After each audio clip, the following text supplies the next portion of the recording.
বিধায়ক এবং মুসলিম সম্প্রদায়ের মানুষ আপনি।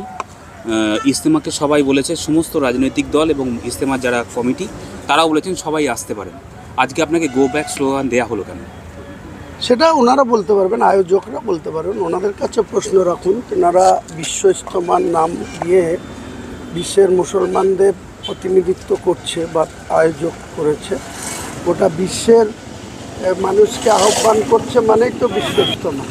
সেখানে বাংলার একজন সবথেকে মুসলমান মেজরিটি জেলার মানুষ আমি, সেই জেলার একজন জনপ্রতিনিধি আমাকে বাধা দেওয়া হচ্ছে। প্রথমেই আপনাদের সঙ্গে কথা বলার পর শুরুতেই তিনি গাড়ির সামনে দাঁড়িয়ে বাধা দিচ্ছেন, যেতে দেবো না। তারপরে যখন আমরা গেলাম, আমাদের হাজী সাহেব পশ্চিম মেদিনীপুরের আমাদের দলের জেলা সভাপতি এবং খড়গপুর গ্রামীণ এর প্রার্থী আগামী দিনে ইব্রাহিম হাজি, উনি তো তাদেরকে সরিয়ে দিলেন। প্রশাসন সেখানে নির্বিকার দাঁড়িয়ে দাঁড়িয়ে দেখছেন। কারণ একটাই, যে শাসক দলের ইঙ্গিত আছে, নিষেধ আছে, তাই তিনারা দাঁড়িয়ে দাঁড়িয়ে দেখছেন। নাহলে দাঁতপুরের থানার পুলিশ, এতগুলা পুলিশ থাকতে সেখানে একজন ব্যক্তি এখানে করে যাওয়ার পর আবার ওখানে গিয়ে হল্লা করছে, তাকে তো এখানেই আটকানো উচিত ছিল। আপনি একজন বিধায়ক, হ্যাঁ, এখানেই আটকানো উচিত ছিল কিনা বলুন আপনি। সে যখন এখানে গাড়ির সামনে দাঁড়ালো, 5-6 জন অফিসার অকিটকি নিয়ে ঘুরে বেড়াচ্ছে, তাকে আবার ছেড়ে দিল।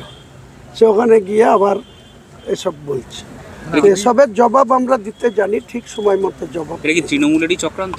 তাছাড়া আবার কাদের হবে? তৃণমূলের এখানকার যারা কর্তা ব্যক্তি আছেন তাদের। অসীমা পাত্র বিধায়ক, হ্যাঁ, তো ভয় পেয়েছে। অসীমা খুব হল্লা করে বিধানসভায়, মমতা ব্যানার্জির হয়ে চিৎকার করে, মাজায় ফাঁসার বেঁধে অনেক কথা বলে। তো এসবের জবাব অসীমাও পাবে, তার সরকারের নেত্রীও পাবে, কোনো চিন্তা নেই। একটা ধর্মীয় অনুষ্ঠানে এসে আপনি বাধাপ্রাপ্ত হলেন, অপমানিত হলেন।